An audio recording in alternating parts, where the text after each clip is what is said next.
Okay, so this is another lesson. Interval estimation of the mean of a single population. So this is the confidence interval for mu or for the population mean. It is given that the standard deviation, population standard deviation is unknown. So if x bar and s are the mean and standard deviation respectively of a random sample size n, which is greater than or which is less than 30, no, there is this condition that the sample size is less than 30 from a population with unknown variance. So we do not know the variance here with 1 minus alpha level of confidence,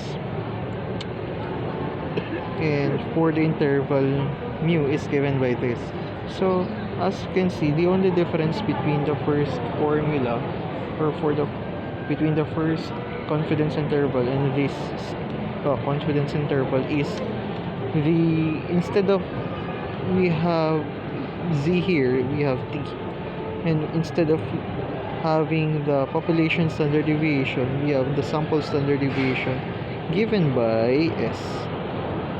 Okay, we have to take note that if we are dealing with t, okay, t is the t value with the degrees of freedom is dependent on the sample size, which is n. Given the sample size n, we can compute for the degrees of freedom by subtracting 1 to the sample size. So degrees of freedom is equal to n minus 1, in other words. So let us have this next. So for the first, or for this example, we are asked to compute the 95% confidence interval estimate for mu given the following. So we already have the value for the standard deviation, and that is 9. The sample size is 12. As we can see, this is less than 30. And for the sample mean, we have 27. We can deduce that the degrees of freedom is 11, since we have this formula n minus 1. We all know that n is 12, so 12 minus 1 is 11. Now using the table, what we call this t table, if you do not have this t table, you can ask me through messenger or your class president to send you a copy of the t table. I know meron sila na nito, sinendan ko sila. And then we have here the degrees of freedom, which is 11. So level of confidence 95%, degrees of freedom 11. So let us see. Using the t table, as you can see, we have here 95%, and we have here degrees of freedom. Pagtatagpuin lang natin sila. So the value of t is this one, 2.201. Makikita siya dito, 2.201. 95% level of confidence makikita sa baba, tapos degrees of freedom na nasa kaliwa. Value ng t, 2.201. Okay, so this is just a crop picture of the t table. You can see the whole t table, or there is a file for this t table now. So ayan na, meron na tayong value for t, that is 2.201 according to the t table. So we can now replace the variables on the formula or on the confidence interval by their values. So as you can see, the value of x bar here is 27. So we have here 27. Okay, the value of t is 2.201, so we have here 2.201. The value of s is 9. Okay, ayun siya. The value of n is 12. Ayun sila. The value of n is 12, n is 12.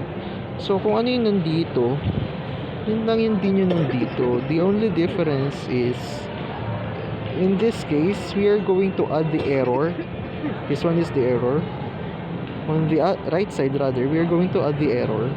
On the left side, we are going to subtract the error. Okay, so 2.201 multiplied by 9 and divide it by the square root of 12. Ganun lang din dito sa kabila, 2.201 multiplied to 9 then divide it by square root of 12. Let us see ano yung sagot. So ang sagot ay yun na. Ang sagot ay 2.201 multiplied by 9 divided by square root of 12. That will be 5.72. Ganun lang din dito sa kabila. So, kanina meron tayong 27. Babawasan ngayon natin siya ng 5.72. Oops. Wala. Yan. And then, in the right side, to get the upper bound or to obtain the upper bound, we are going to add 5.72 to 27. So the result is, on the left side, the lower bound will be 21.28, and on the upper bound, we have 32.72. It only implies that the true mean, okay, which is this one, mu, lies between 21.28 and 32.72 with 95% level of confidence. So, yun yung interpretation. Okay? Yung ibig sabihin yung hindi natin alam yung totoong value ng population mean. Pero, ang sinasabi lang natin dito, nasa pagitan siya ng 21.28 at 32.72.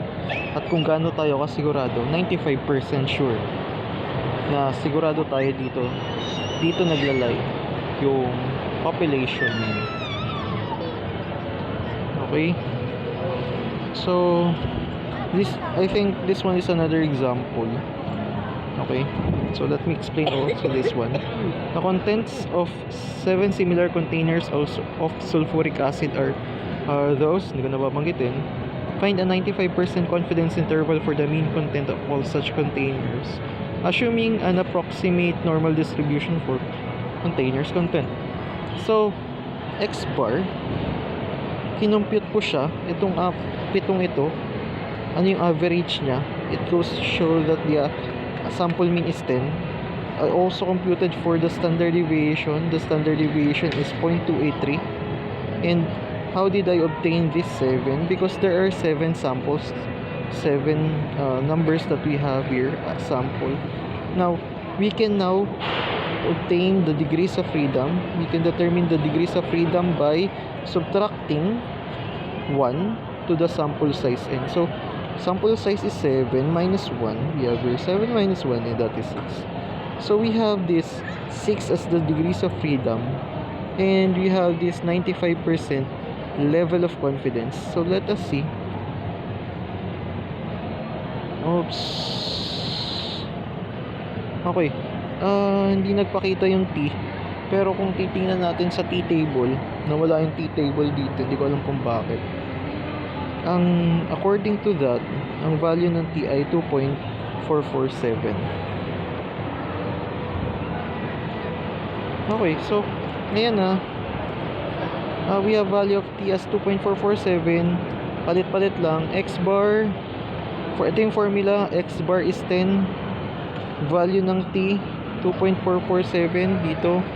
Ang value ng S 0.283. Value ng N 7. Okay, square root. So, the denominator we have square root of 7. Now, on the left side, we have, sabi ko nga, subtraction lang din dito. Dito naman, addition lang din. Now, the value of this, the value of the error is 0.26 or 0.26. And on the right side, ganun lang din. Parehas kasi sila, di ba? Tulad ng sabi ko kanina. So, 10 minus 0.26, we have 9.74. And 10 plus 0.26, we have 10.26. So, it goes to show that the true mean lies between 9.74 yun, and 10.26 with 95% level of confidence. So, tama. Yun na lang din muna. Kasi ibang lesson na yung next